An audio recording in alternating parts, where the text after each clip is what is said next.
Welcome to this episode of Has Entered the Chat. As you know, today's guest is Ryan Arey from ScreenCrush right here on YouTube. So make sure you check their channel out. Lots of good content over there. Down below in the description will be all the links, both to ScreenCrush, Ryan, and this show Has Entered the Chat. As a warning, there is a part towards the end of the interview that Ryan and I talk Guardians of the Galaxy. There are spoilers. I will put in a spoiler warning before that comes up.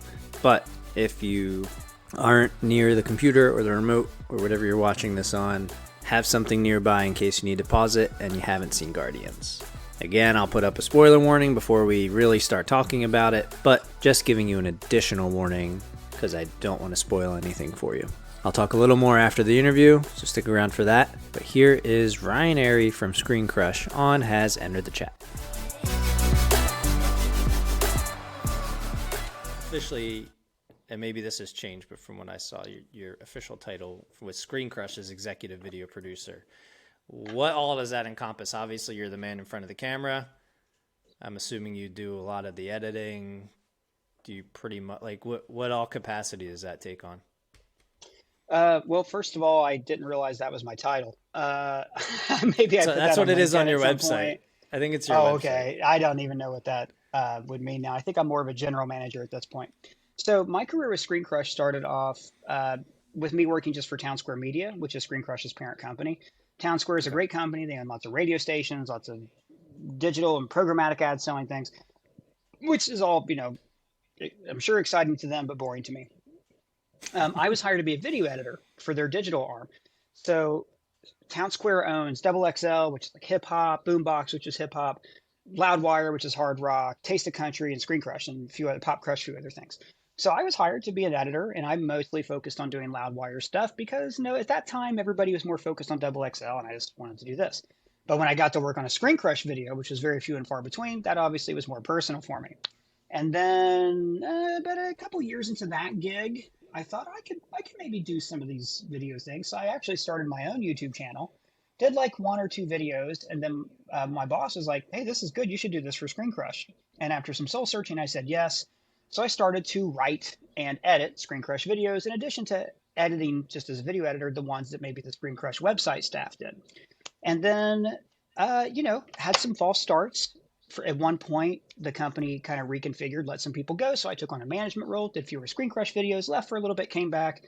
And it wasn't until our Avengers video, Endgame, in 2019, when the numbers were so huge. That video ended up getting 12 million views. It was #1 trending. We got our video out a couple of days before everybody else. Obviously, the movie was huge. So after the Endgame video, it became Screen Crush full time. And then the pandemic hit. So then it changed a little bit more. And I think really it was WandaVision that really cemented what we were doing. And then for a long time, it was just me editing. And then we'd always had interns, but then I started to sell ads so we could pay the interns. And then every staff member we have right now is a former intern. So we kind of built Okay. this program up of people who just loved doing what we do and managed to set ourselves apart from some of the other channels that do the same kind of thing because we have my dog in the videos. And, I'd like to think our voice is like a little bit different, like we approach things from a different way. It's a little more philosophical in points. We tend to be a little bit more critical. We're not as critical as like the critical drinker, but we're way more critical than New Rockstar. So I think we found like a unique voice, and really it's a team effort. So that's the history. And that's roughly what I do now. So my role is primarily host, writer, not very often editor, sell advertisements, and creative director, whatever title you want to give it. Yeah, it's actually really funny that you mentioned WandaVision because that is really when I started watching YouTube videos Mm-hmm. of breakdowns and stuff like that. And I Hmm. remember, and maybe it's because of this expansive universe where, now there's not only movies, but all these TV series that kind of tie into the different universes. And then, plus Game of Thrones got really big. And there's just countless, you can, once you find one, it leads you into the rest because, growing up, I know you're like a comic book reader. I never really read the comics as a kid, but I grew up on like the animated series in the 90s, you know, obviously like the X-Men movies, the Spider-Man movies, and just like always loved that kind of stuff. So then, you know, when it became like the universe of, you know, Marvel Cinematic Universe and everything, like I was hooked. And then they started adding the shows that kind of, you almost needed to know a little bit about the comics to fully understand everything you were watching. So Mm-hmm. I remember my wife and I were like watching WandaVision and we're like, what the hell is going on? So we would like Google stuff, Yeah. you know, and first it started off as articles and then I found the videos. And once I found the videos, I have been watching them, you know, yours, and I know you mentioned a few others like New Rockstars and stuff. I just like consume them all, right? Because I learn a little bit something from everybody, obviously. But you're right. I do really, I feel like with you guys, I feel like the tone of it and everything, I feel like I already know you. You know what I mean? And Mm-hmm. I That's feel, good. and like I feel like Doug is like part of the family. You know what I mean? Like we love Doug in this house. He So literally is part of mine. Yeah. I know what you mean. so yeah, like it's crazy, and at this point, I mean, with all the different series and stuff, not that it's oversaturated, but there is just so much. Like, when do you sleep?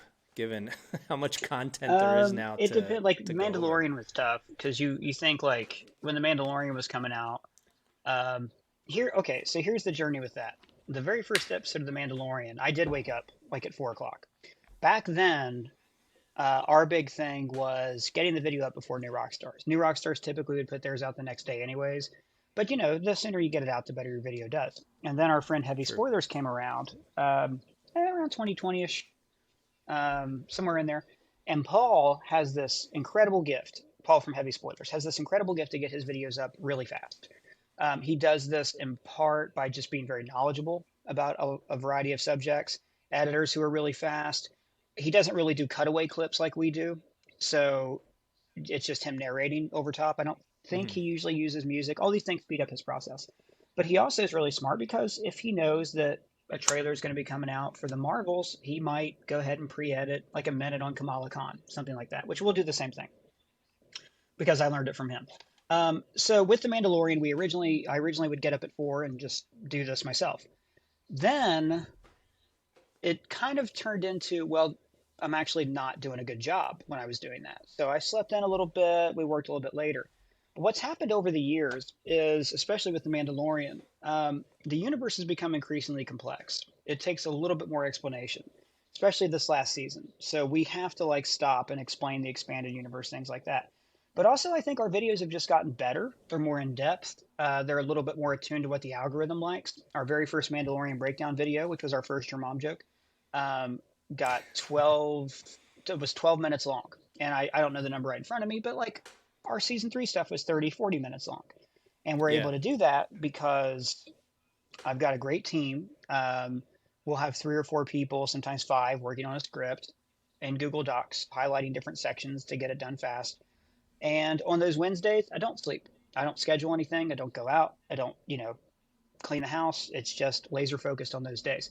The follow up days aren't so bad. And, like I said, I have a great team. So if we go see a screening of Guardians of the Galaxy the week before it comes out, me and an editor see it, and that editor has a week to work on it. Well, if I write it in time, sometimes I don't. um, but yeah, it's really just the whole team that is with me that makes all that possible. Okay. Yeah, because and the other thing too is you kind of alluded to it a little bit when you're doing Easter egg things you miss, break down that kind of video on a show like Mandalorian, where you could, if you miss a spot, you can rewind it and go back. How Mm-hmm. does that differ from like a movie like Guardians that was, maybe you saw a Oh, screening, but I assume you don't get a copy of it yeah. to take home with you. You know No, what I mean? God, no. Movies are tougher. Movies are a lot tougher. So, for instance, with Guardians, like when I watch these movies now at screenings, I rarely can form a coherent opinion about the movie afterwards. I really struggle with that because your head's down, you're writing, you're focused on this, on that. You're looking for Easter eggs, you're thinking about other videos that you can tease, like what are the big questions people are going to have. Like after Guardians, I was kind of distraught. I am after every movie. I'm like, what are the follow ups we can make on that? And then, time goes by, you're like, there's Warlock, there's Mantis, even though our videos on those have kind of tanked. Um, the editor also takes notes as well. Her name's Harriet. She's our lead editor. She's great. She always takes notes. Um, I noticed new rock stars used to always wait a day or two, and I think that's so they could see the movie again, or Right. so they could, get their hands on a pirated version. Um, I'll do that sometimes. Like there might be like a quote I want to make sure I get right, so I might check out like somebody's cam copy or something. But no, for the most part, you just have to go through it the one time, and that sucks because you would think, oh, okay, when the movie comes out on digital, you can like do a really in depth one, and people show up for that, but they don't. The reason that the streaming shows typically will perform better for us is because, at least in the short term, is because when people finish watching the show, they are on their phone, they go on YouTube right away. Um, Yep. Not everybody went out and saw Guardians the first weekend. We've seen, with The Mandalorian, let's say we get 250,000 views in the first day. Typically, the first day is half of what you're going to get. Okay, so then you'll usually, if it's 250, you'll even add around 500. With the movies, it's a slower burn. It's pretty crazy, but like I was like, oh my god, these Guardians videos are tanking, and lo and behold, it just takes a while because people haven't seen the movie yet. They come home, they're evergreen, they'll get to it, they see it on digital. Um, so they're tougher because I do think we miss a lot more. Uh, and in the movies too, you get to focus a little bit more on like themes and meaning. Like James Gunn put more theme and soul into 2 hours of this movie than like an entire season of most Marvel shows, than like the entire season Right. of She-Hulk, for example, just to pick on She-Hulk because everybody else does. So yeah, you do miss things. We don't get full movies, but if we waited a couple of days, I don't think the views would really be there. So you got to get it out fast, unfortunately. Yeah, and it's funny too because we'll be in a theater and we just finish a movie and obviously sitting there waiting for the end credits, and I'm like, all right, can't wait to get home and throw on YouTube. But it is a lot easier when you're already home watching a TV show and you're just like, let me just Mm-hmm. hit this button and it automatically changes over. But at the same time, as I get older, I become a grumpier old man, and like I don't want to go deal with opening weekend crowds. You know what I mean? Like we'll I'm go seeing that a lot. Yeah. going to the movies and like all these theaters around us have like the recliners, which is great, but inevitably the person behind me is always going up and down and up and down and up and down the entire movie, and Mm-hmm. it's such a distraction. Yeah. So we always try to Yeah. like cherry pick when we go, you know what I mean? Like luckily you can kind of reserve your seat ahead of time, so we'll go in and be like, all right, this one doesn't look too crowded, let's go on like The a number one Saturday thing for morning. me is phones in theaters. It drives me, and talking to, but like phones, I'm like, we can see your phone, like Everybody the can see number. it. And then the theater owners, unless you're at a draft house, don't care. I've gone and I've Mm-mm. talked to managers, say, can you come, this guy, and like ask them to stay and wait. And I just don't get why people can't get it through their head that you're in a communal space. You've paid money. Right. We've all paid money not to look at the bright light of your phone. I can't stand that. Yeah. Talking, you I'm might say something to the person next to you, but get off your Yeah, as damn long as phone. you're not like yelling through the whole movie. But you know what? We actually had, and this is a big reason we started to kind of wait a little bit. I think it was definitely during the Robert Pattinson Batman, and it might have even Mm-hmm. been during Multiverse of Madness. Very adult films, right? So Mm-hmm. we had people coming in bringing. I kid you not, they had to be 3-4-year-old kids Oh, I'm bringing not them into surprised. the Yeah. theater, and I'm like, a they're not quiet for 2 hours, but B, Right. like that's a little bit of an extreme movie to be shown a For the 3-4 year Batman, old. yeah. So I yeah, remember being at Passion of the Christ opening day and a mom bringing her like toddler in or 3-year-old. And I'm like, this is the most violent movie ever made.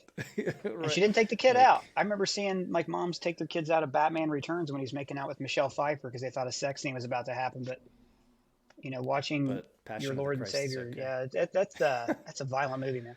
Um, no, and during the Batman, I was sitting next to a guy. You know the scene where the Penguin looks out of the car and the Batman's walking toward him, and it's Yep, upside down. It's great. with the fire. It's in the Yep. yeah, it's awesome. It's in the trailer. This dude filmed it to be like, No I'm at way. the Batman, and I'm like, that's in the trailer. But it's part of like, I guess I'm unfortunately part of this culture of like trying to get those LPPs, those likes per post, trying to get this like, subscribe, leave a comment. Like we're all Yeah, trying to yeah. juice the algorithm for our own benefit. I like to think what separates me from that is like I'm not really doing it for personal clout. This just kind of happened. For me, it's more about sustaining a business so people can get paid and pay their rent. And I don't Right. really care how many people. I got a tweet go viral a few days ago, right? And that's Yeah. maybe happened once, one other time. I know it's fine. It's great, fantastic. Enjoy the discourse. I'm not checking on it. You know what I mean? Like Right. it's like it's almost like it's happening somewhere else and it has nothing to do with me personally. Whereas other people are constantly trying to get, oh yeah, I'm the Batman. I'm here. I'm doing this and trying to stay engaged Right. in that way. And I'm like, bro, I'm engaged enough. I want to Yeah. unplug.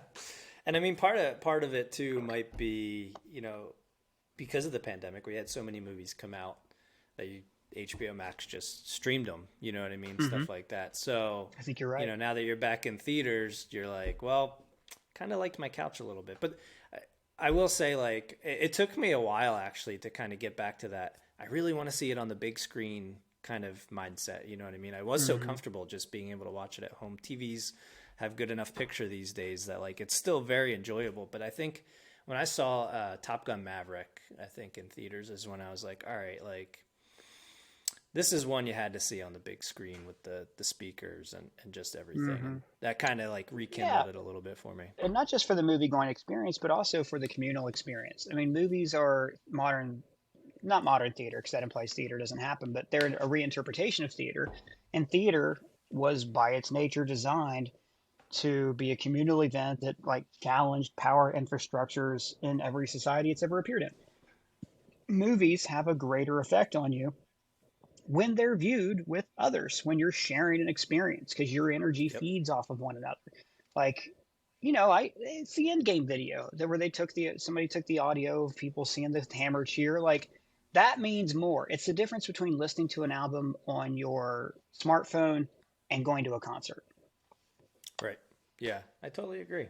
And you know, I have never been one who can actually go to a theater by myself. And if you are or somebody listening is like, I'm not judging. Trust me. I just like I kind of like you said, like having somebody there with me to share in that. Whether not so I'm talking to them.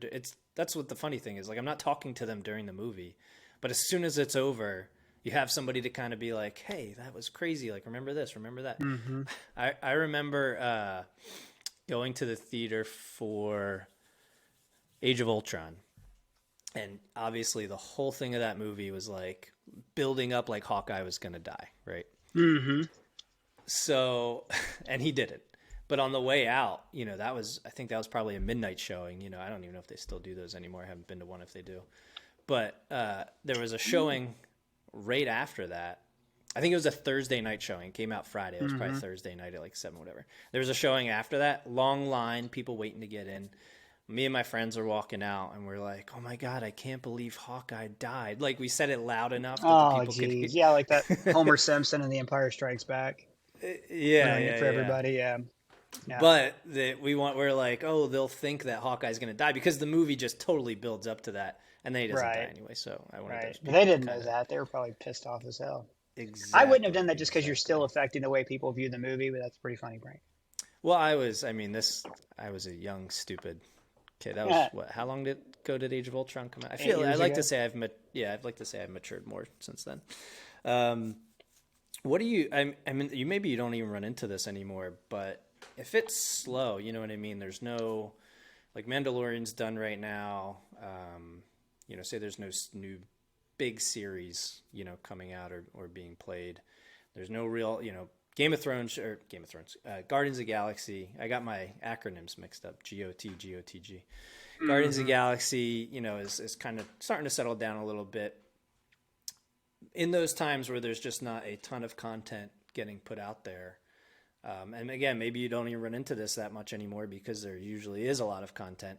But what's your process in trying to make sure that your channel stays relevant and is able to put out like good content? I was having this conversation with a friend a while back, Paul from Heavy Spoilers.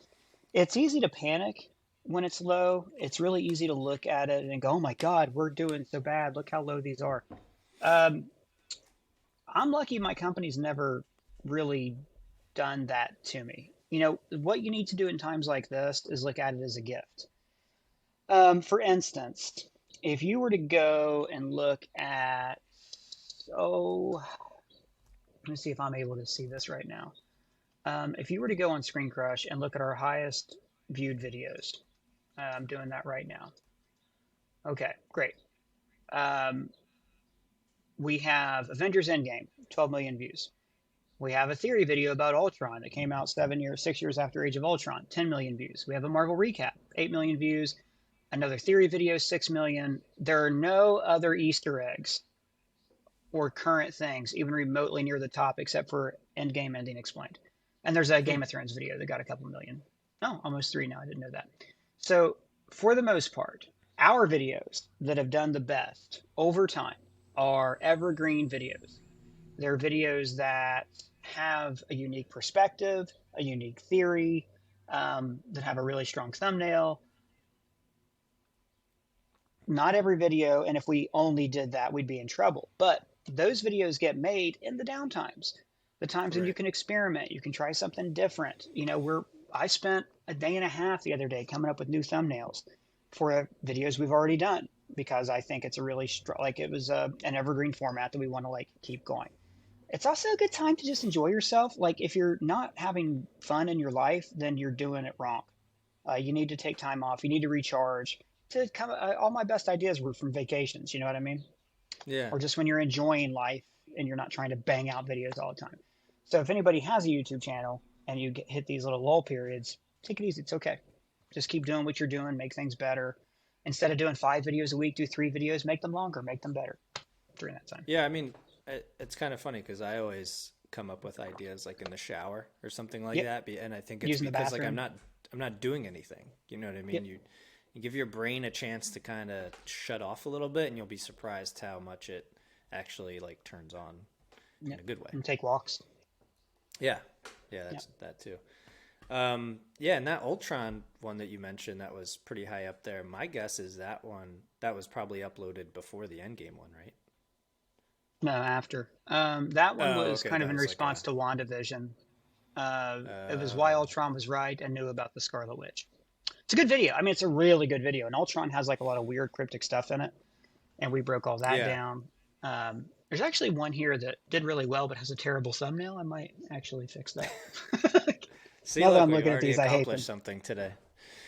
Right. Um, Excuse the me. what was I gonna say now? I lost my train of thought, but Take your it time. was along Sorry. Yeah. those lines of Ultron and everything.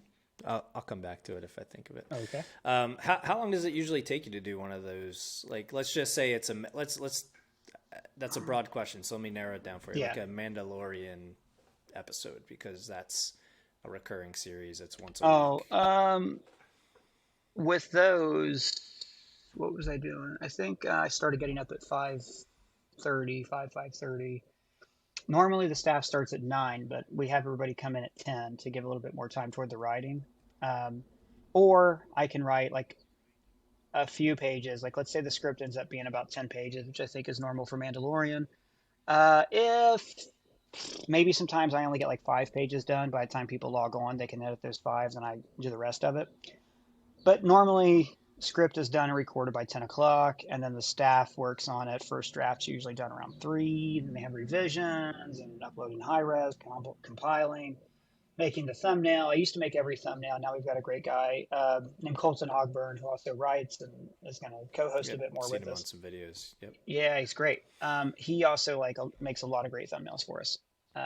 In fact, I think I've been relying on him a lot lately. If you look at our, let's see, 1, 2, 3, 4, 5, 6. Yeah, most of our past few videos he's done. Say about Yeah. 75%. So yeah, it's like I said, it's a team effort. Like you couldn't just do it one person like I Yeah. used to. Or you Yeah. could.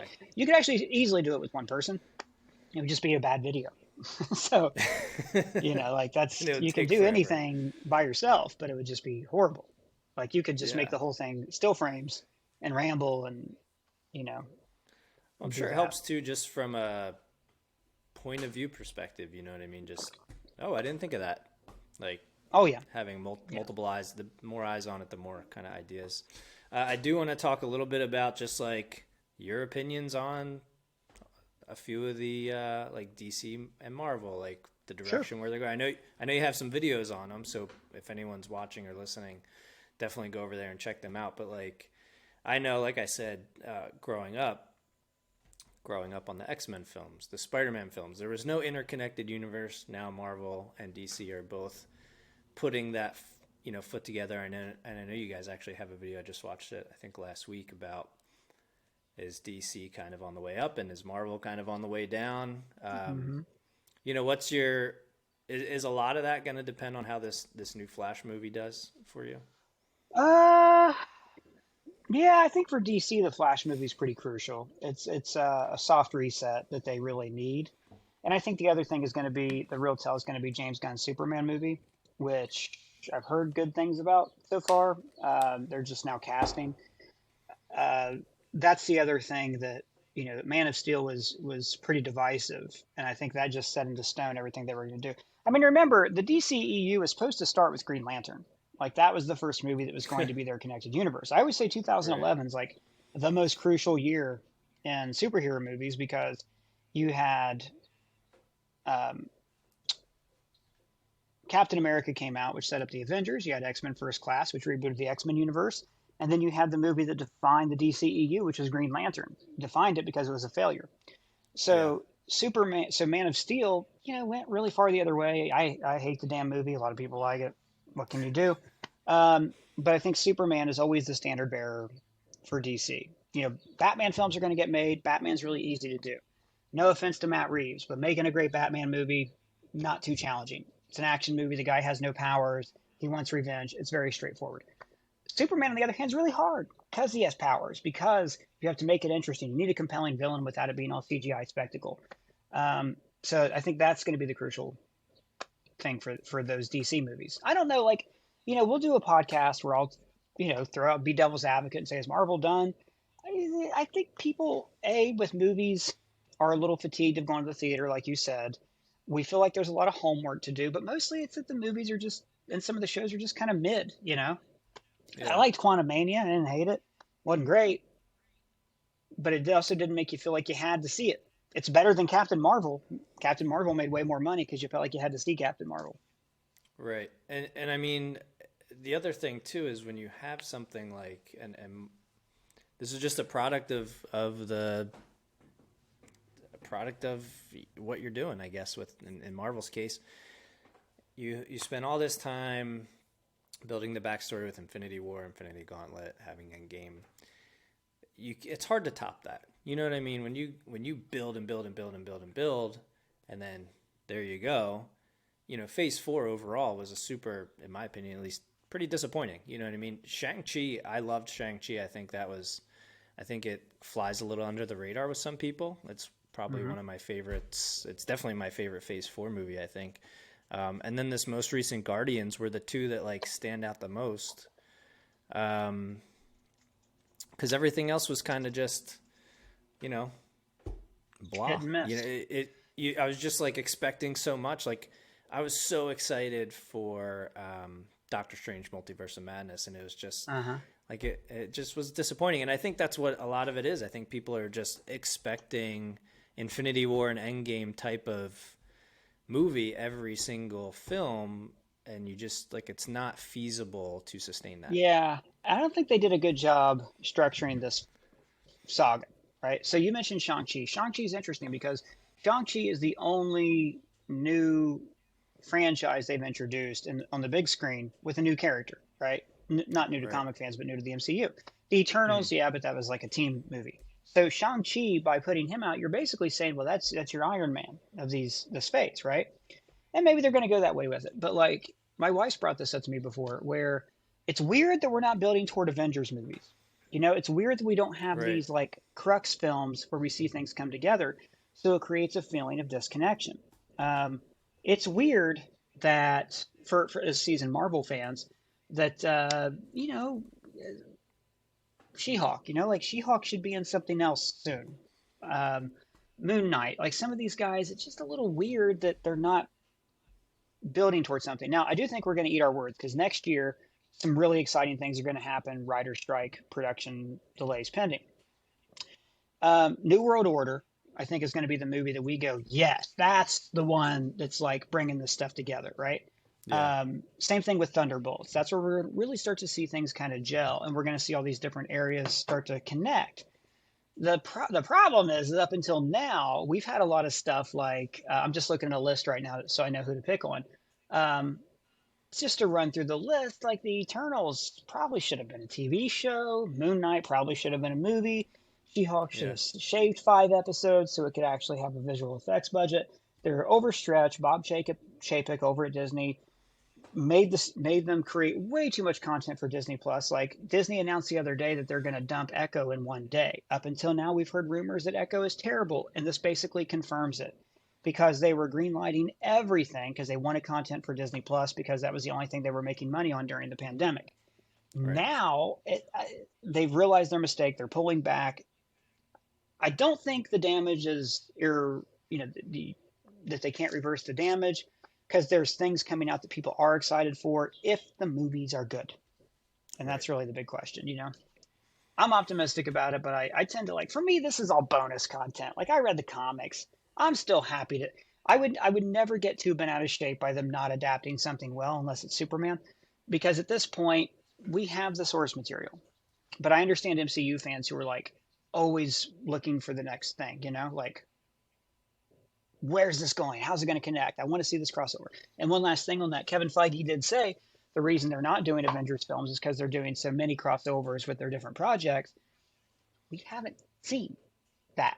Like maybe in Right. Phase 5, because we're going to have the Marvels and a few other things that are coming out that are going to like cross over a bit more. Thunderbolts, but like up until now, who's crossed over? Like Yeah. Wong, Nobody.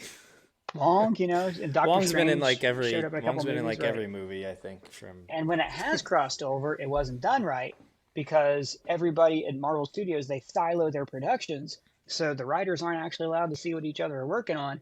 So that, if you watched Elizabeth Olsen's interview recently, what was that on? Wired, maybe? Where she basically talked about how the producers of Multiverse of Madness were not allowed to watch WandaVision. The show is still being made. So that's Yeah. why her character is wrong. It just Right. isn't Her like arc. a Her arc from continuation of it. Yeah. WandaVision is just like totally destroyed. Yeah. Right. And yeah, and like you said with crossovers, like Wanda crossed over into Multiverse of Madness, but she was the bad guy for basically no Which reason. wasn't the original plan. Right. That occurred because of the pandemic when they had a little bit of extra time. I don't think it was done poorly, but I also think you don't call a movie The Multiverse of Madness and go to one universe. Well, not one, but like 3 universes. That No, movie, yeah, most we've of it got a was one. video. God, it's partly written. There's so many videos I want to do that's like there's no time. But if you compare that movie, Multiverse of Madness, to Everything Everywhere All at Once, right? Both of them have one really important thing in common, and that is that they stuck to the character first. It was the question of, well, what does the multiverse mean? The whole reason for a multiverse. A friend of mine once pointed out, friend of a friend, actually, I can't remember his name, pointed out that It's a Wonderful Life is the first multiverse movie. And the whole point of It's a Wonderful Life is George Bailey's going, well, I wish I'd never been born. The world would have been better off. I wish I didn't have all these. So he's imagining this other universe, or he's shown another universe by a higher power. That's the root of every multiverse story. In Multiverse of Madness, it was, can I be happy? And in Everything Everywhere All at Once, it was about Evelyn and her wasted potential and wanting to like explore, not being able to decide on one life path for herself. So they both put character at the center.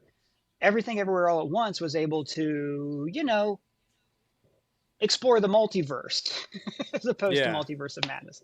Yeah. Not a bad movie, a poorly titled movie. Yes. It should have Yes, had I a would different title. I would agree I with that. also- Well, because you put multiverse in the title, you have to deliver a multiverse. Yeah, I just also think the Illuminati scene sucks. The more I think about it, the more I'm like, God, that's not because it was a disappointment and I wanted Tom Cruise Iron Man, but because these characters mean nothing to Yeah. us or Strange. It would have made if I'm going to make that movie, I'm going to be like, oh, it's a Council of Doctor Stranges. It's like, but that's too similar to the Council of Kangs and Reeds. But like that would have made sense because it's about the conflict is Strange versus Strange. It's not Strange versus Wanda. It's Strange versus his own destructive impulses. I don't know, but I am nitpicky. I'm like, my God, we live in an age. It's insane. A friend of mine from Nando from Nando Movie said it's crazy to think that when me and my sister were kids, My sister was like playing with her Polly Pockets. I was playing with X-Men action figures. Imagine if there was like a Polly Pocket cinematic universe and all these different projects and things, like that's not my joke. That's Nando's. But we live in wonderful times. And when I get into Yeah. like the nuances of complaining about, well, I didn't like the Professor X in this Doctor Strange movie. Just stop. I stop and listen to myself and I go, it'll be fine. I'd rather Star have Wars, it I to get complain personal about about. though. I'd rather have it to complain about than not have it to Yes. complain about. Yeah. You know what I mean? And in 20 years, we're going to be like, oh, I'm so nostalgic for Multiverse of Madness and She-Hulk. Well, Star Wars is another thing, and I mean, I'm actually in the process. I got behind, so I'm in the process of watching Mandalorian season 3 right now. Obviously, I watch a couple episodes, and then I'll watch the YouTube videos on them. Much appreciated. Yeah. Mandalorian's really good. I know so far. So I just watched episode 4 or 5 as of this recording. So I don't want to go into anything that spoils Mandalorian, obviously, but I think again, like with Star Wars, they kind of, it seems like it's going this way where they did something in the movies and now they have to add content to kind of explain why they did something in the movies. And some of the, I actually have talked about this to people recently. Actually, just the last episode I had Marty Matulis, who is Vane in season 3 of Mandalorian. So I was talking to him for a little while. Very and cool. Stuff. But yeah, that's great. I was telling him, I was like off air because I didn't want him to piss anybody off over it at Star Wars Disneyland. But like Boba Fett, like I just hated that series. Like it just, Boba Fett was always the coolest character from the original movies. Very stoic, didn't say anything, very just like intimidating. And then like I would just rather pretend that show never came out. But Obi-Wan I loved. I don't think either are that great. I think Obi-Wan should have been a movie, and it was a movie, I think, until they got pressure to do Disney Plus stuff. Boba Fett, well documented on ScreenCrush. My feelings on the flashbacks and how weirdly it was structured, and bringing in, I do remember those. reuniting the two of them, Din and Grogu on the show. It's just bad. It just didn't work. I mean, they are trying to tell a story that's like continuous across many things, and you can kind of see this like culmination where Boba Fett's crime empire, but at that point you're just kind of like filling in slots of things that need to happen. And I think Honest Trailers recently said, everybody forgot what made Star Wars great, and that's that it would go away every once in a while. It's true. And there's something to that.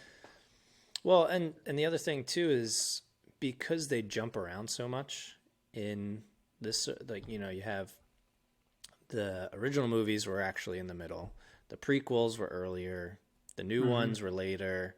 And then the shows are just kind of jumbled in somewhere. Like Andor was before New Hope, before Rogue One. And then Boba Fett is now, however many years after Return of the Jedi, but not quite the First Order. Like, I think the whole timeline aspect of it gets confusing to the casual fan. And it can, they might I think need you're to right. like start. It's only going to get worse. We've got 3 movies coming out, completely different time periods, but eventually they'll, I think it'll even itself out. I think people will just know, okay, Daisy Ridley's in this one, this is that. Right. That's kind of the best thing about Star Wars, though, is that it can jump around. The fact that George Lucas said, no, I want to go back and tell the old story, the prequels, rather than go forward. It can jump around to different planets, different time periods, different, like even the show Star Wars Visions. Hell, any of that could be canon. That could take place 20,000 years in the future. The universe works because it opens up creators and their imaginations. That is true. I will give it that. Before I let you go, I am going to, if you're watching this on YouTube, I will put down below where to skip to. And if you're listening on a podcast, I'll put down below where to skip to. But I want to talk a little bit of Game of Thrones, and I want you to be able to spoil stuff. So if you haven't seen Game of Thrones, skip to, or why do I keep saying Game of Thrones? Gosh, Guardians of the Galaxy. If you haven't seen it, okay, skip ahead to wherever I put the timestamp in either YouTube or on the podcast.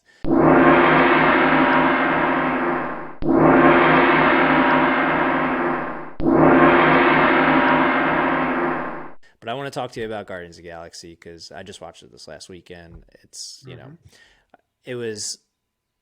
I loved it. I don't know if it was my favorite Guardians movie. The first one might be my favorite. super heavy of a movie, and like I can't Yeah, believe it's none pretty of the main extreme. characters died. Like I honestly can't believe it. Like just the entire like I teared up multiple times throughout the movie, probably until the end once you kind of realize everything was going to be okay. But what were your opinions on it? Yeah, the first time I saw it, like I said earlier, it's kind of hard for me to form an opinion when I'm working. And I watched it twice, like for work, and the third time, I just went with my wife and we watched it at the theater, and it was awesome. Like after walking out at the third time, I thought, that is, I think, the best Guardians movie Okay. because it got to me on an emotional level um, about a raccoon that Right. I don't know if any other MCU movie hit me like that. And obviously, like we're talking about adorable animals being killed, and that's Sure. gonna it hits everybody in the It's sweet hard spot. enough anyway. Yeah. Yeah, it's awful, but it's not just because they're animals. It's because they're young, they're kids, they're optimistic. There's just so much that he crafted in there that's incredibly relatable to people. And if we're gonna go through and like if we're gonna treat art like it's a competition, the first Guardians is awesome and perfect, and it flows perfectly. It's like Star Wars: A New Hope. Everything leads to the next. I always thought the climax was a little typical. It's like, okay, Yeah. spaceship, this guy, that guy, and it's fun, but it's like there's nothing in there that was incredibly innovative. Whereas the climax in this movie, everything that happened in it was in service to the characters. And when they finally come together for the hallway fight, we did a breakdown of the hallway fight, by the way, that is criminally underviewed. Watched It's it. one of the best Guardians videos we've done. Hope you liked it. So Loved that it. scene is important for the characters and for the action itself. And I think that's the best action scene in any MCU movie. And I didn't get as like personally involved as you know, with Bucky and Steve's relationship, Hmm. with any romantic relationship in the MCU as I do with these characters. Um, Even Thor Ragnarok, which I've always said is my favorite MCU movie, I kind of put Guardians above that. We've got a video that we're cutting right now, massive video. It's going to be, I don't know, like a half hour long. And it's about all of the hidden meaning and symbolism. And we were kind of saving that video for last after we did all this other coverage because we wanted to like digest all these themes and go into like how the movie, touches on the book of Genesis and the destruction of cities and the Garden of Eden and all of these different things. Like it's an incredibly layered film like that. Not many MCU movies have the time or the care to go into that level of detail. Yeah. And like because you had, and it wasn't just because you had Guardians 1 and 2, it's because you had Infinity War and Endgame where you really developed this relationship with the characters. And honestly, like, to your point, the, Peter Quill Gamora relationship was like, I don't know, it was like I actually felt bad for him. You know what I mean? Like during the movie when he's like, he really wants this Gamora to be his Gamora, and he has to kind of come to grips with the fact that this is somebody else. And even there were a little bit of hints that like oh maybe they're gonna end up at the end together. I'm glad they didn't because like Yeah, it would have been a real disservice to both characters. yeah, like I think it really kind of he learned something from the film, and just you know all of them together. I don't know why. But for some reason you're right. Like I care about these characters more than I've cared about probably any characters in any Marvel MCU movie, and somehow James Gunn was able to build that relationship with them, and like there's that big familiar. I saw a joke. I don't remember where it was, but uh, instead of uh, instead of Groot at the end saying like "I love you guys" or whatever, Hmm. having him say like "We are family" or something with family because of the Vin Diesel Fast and Right. Furious. It's good. I like that. Yeah. It's That would have Halloumi been pretty Familia. cool. Yeah. Yeah, but yeah, like it just masterfully done as far as that goes. I mean, it's not your typical Marvel movie. If you're going in there expecting like some of the more entertaining Marvel movies, it's definitely heavy, and like I don't know that I would take anyone under Shouldn't the take a age of kid like to see it. 10. Yeah, the Yeah, scene to where go. it's PG-13 for a reason. The scene when he gets his face cut up. That's like a PG movie from when I was a kid. Like in the 80s when Poltergeist was PG and before the Right. PG-13 rating existed. Yeah. Yeah. No, it's definitely too heavy Yeah, for small kids. Yeah, and even just with the animal thing, like you said, like the Yeah, scene where animal murder is he, also very hard for children to yeah, watch. yeah. I mean, the scene where Rocket is trying to escape and all of his friends end up dead, and you look and like it literally looks like there's a dead bloody rabbit, a dead, you know what I mean? Like it's just, Hmm. it's very heavy stuff and random f-bomb, which I wasn't expecting. I laughed really hard when they had that scene, but I didn't see the f-bomb coming at all from anywhere. Oh God, that was so funny. Such a relatable moment too, because we've all been like, "Stop, open it, stop! I'm trying to unlock it." You know, we've all been at that point. Yeah. So, but yeah, overall, so you would say it was your favorite of the three Guardians movies? Yeah, I think so, and definitely top five MCU, probably top three. Like especially not Avengers movie. Yeah, I'll have to watch it again because you said you've seen it what, three times now. I just saw it the once, so I think Yeah, three times. Yeah, three times total. But the first two barely count because I was taking notes and right. yeah. Yeah, the one Like thing I I did was say one to my thing. wife. Again, Oh, I was gonna say the one thing I did say to my wife, like leaving the theater. You know, you mentioned Thor Ragnarok, obviously, like one of the best Marvel films out there. Anytime that's on TV, which is almost every day, I can leave it on and watch it and whatever. This one, I feel like mentally I might have to prepare myself a little bit more before I it's hard. watch it again because it is so Yeah, like emotionally. very different movie. Here's an Easter egg for you I didn't catch to the third time. The exclusive right Here here. we here we go. Um, Depending on when this comes out. When Gamora goes through Peter's backpack, there's a very quickly on the right hand side of a frame a Panthro action figure from Thundercats, which I thought was cute because Oh, they're cool. basically the Annie-Men. Yeah, Yeah. that's interesting. I didn't catch that either. I didn't watch anybody else's breakdown. Maybe I'm the last person to find. I don't know if Eric caught it or not. Um, I don't know if I've watched theirs yet. I'll have to check. There yeah, they because put it's theirs out like quick, so he didn't have time to they didn't have time to research anybody else's videos. So it's all vintage new rock stars on there. yeah, I mean, like, and the other thing too is because it is the third one, and there's just so much, you know, to break down and consume. All the videos are Hmm. so long. I think they're like most of them are 30 to 40 minutes long. So I just like to have to sit down and watch it. I have to make sure I find the time because I don't. What I don't Yeah, like doing is I watching know. part of it. I I don't like know. watching part of That's it and then leaving. part of what it's a push pull because the algorithm favors watch time so much. And I don't think we're putting out bad videos. I would never like add 10 minutes to a video just cause the algorithm. But I look at it like it gives you freedom to talk longer than you otherwise would have, but also people get turned off by it. So I don't know. I don't know what that does to the click through rate, but I know that I once people click on it though, if they keep watching the algorithm really pushes it. Yeah, I was gonna say I actually do like the longer videos. I typically what I'll do is like at night when you know I'm getting ready for bed or whatever, and I'm just ready to like sit there Yeah. and Wash watch dishes TV or for a something little like bit. that. Yeah. Yeah, I'll Same. throw those on because they're a good time. So, thank you for watching. Again, all of Ryan's links and ScreenCrush's links are down below in the description. Make sure you subscribe to our channel as well. Hit the bell so you get notifications when new episodes come out. Check out some old episodes while you're there. Thanks again to Ryan for joining me. Make sure you also follow us on social media so you get alerts and notifications when new guests are announced and new episodes are released, along with some clips. And if it is your first time checking this channel out, I appreciate it, and I hope you come back for more. If you are a returning viewer, thank you for watching again. Hope you keep coming back as well. One more reminder to subscribe on here and your favorite podcast platform so you can take us on the go. Thanks again, and I'll see you next time.